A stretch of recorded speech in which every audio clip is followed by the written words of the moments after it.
Hello বন্ধুরা, কেমন আছো? আজকে আমরা দি অ্যাপথকেরি ডায়েরিজ এর এপিসোড নাম্বার 17 কভার করব। এর আগের এপিসোডগুলো যারা দেখেনি, লিংক ডিসক্রিপশন বক্সে দেয়া আছে। তাহলে শুরু করা যাক। এই এপিসোডটির নাম হলো এ জাউন্ট অ্যারাউন্ড টাউন, অর্থাৎ শহরে এক চক্কর। পর্বের শুরুতে আমরা দেখি যে মাস্টার জিনসি মাওকে অনুরোধ করে যেন তাকে এমনভাবে মেকআপ করে দিতে যাতে সে একজন সাধারণ মানুষের মতো দেখতে লাগে, কারণ মাস্টার জিনসি শহরের বাইরে একটি ব্যক্তিগত কাজে যেতে চায়। এরপরে মাও মাস্টার জিনসির অসাধারণ সৌন্দর্যকে ঢাকতে তার সমস্ত দক্ষতা ব্যবহার করে।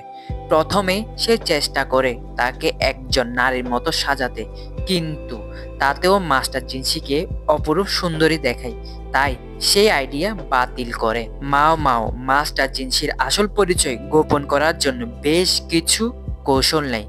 তার মধ্যে কয়েকটি হলো, সে তার সুগন্ধি মুছে দেয়। 2, তার চকচকে চুলগুলোকে অসাধারণ দেখানোর জন্য কিছু জিনিস ব্যবহার করে।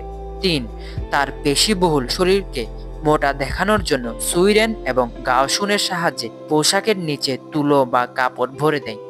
4, মেকআপ দিয়ে তার চেহারাকে রুক্ষ ও কুৎসিত করে তোলে এবং একটি বিরক্তিকর উপাদান ব্যবহার করে যাতে তার কণ্ঠস্বর স্বাভাবিকের চেয়ে আলাদা কিছু শোনায়। মাও নিজেও তার পালক পিতা, যার নাম লুমেন, এর সাথে দেখা করার জন্য ছুটি নিয়েছিল। মাস্টার জিনসির গন্তব্য তার পথেই পড়ায় তাকে, অর্থাৎ মাওকে মাস্টার জিনসির সাথে যেতে বলা হয়, যেহেতু তারা দুজন একসাথে গেলে মাস্টার জিনসির ছদ্মবেশ নষ্ট হতে পারে। তাই মাওকে ছদ্মবেশ নিতে হয়। সেই একজন ভদ্রমহিলার বেশ ধারণ করে। ছদ্মবেশে তারা দুজনেই চরিত্রে অভিনয় করার চেষ্টা করে, অর্থাৎ মাও মনিব সেজে আর মাস্টার জিনসি মাওয়ের চাকর সেজে। তাদের মধ্যে এ নিয়ে মজার তর্ক বিতর্ক হয়। শহরের পথে হাঁটতে হাঁটতে মাও তার পালক পিতা অর্থাৎ লুমেনের অতীত এবং তিনি কিভাবে একজন নপুংসক অর্থাৎ এনাক হলেন সে বিষয়ে কিছু কথা বলে।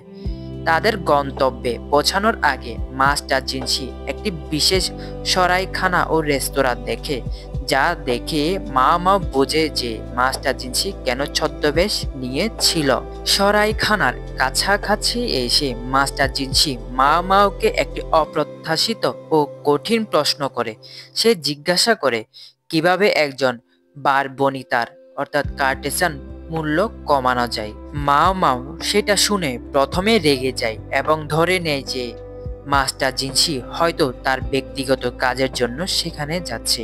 মাও অত্যন্ত গুরুতরভাবে উত্তর দেয় যে একজন বার বনিতার অর্থাৎ কার্টেসানের মূল্য দ্রুত কমিয়ে দেওয়ার দুটি উপায় হলো, অর্থাৎ 1, সতীত্ব হারানো, চুক্তির বাইরে, এবং গর্ভবতী হওয়া। এই উত্তর শুনে মাস্টার জিনসি গভীরভাবে আঘাত পায় এবং বিষণ্ণ হয়ে যায়। এই প্রশ্নটি আসলে মাস্টার জিনসিকে লাখানের পরামর্শ মনে করিয়ে দেয়, যে কিছুদিন আগে মাওকে উপহার দেওয়ার ছলে এই বিষয়টি নিয়ে ইঙ্গিত দিয়েছিল মাস্টার লাখান মাস্টার জিনসিকে। আর এই কঠিন প্রশ্নের মাধ্যমে এই এপিসোডটি এখানেই শেষ হয়। বন্ধুরা, এই এপিসোডটি কেমন লেগেছে অবশ্যই কমেন্ট করে জানাবে। আর যদি ভিডিওটি ভালো লেগে থাকে অবশ্যই একটি লাইক করবে। আর ততদিন এই চ্যানেলটিকে সাবস্ক্রাইব করে এই চ্যানেলটির সাথে থাকতে হবে। আপাততের জন্য গুড বাই।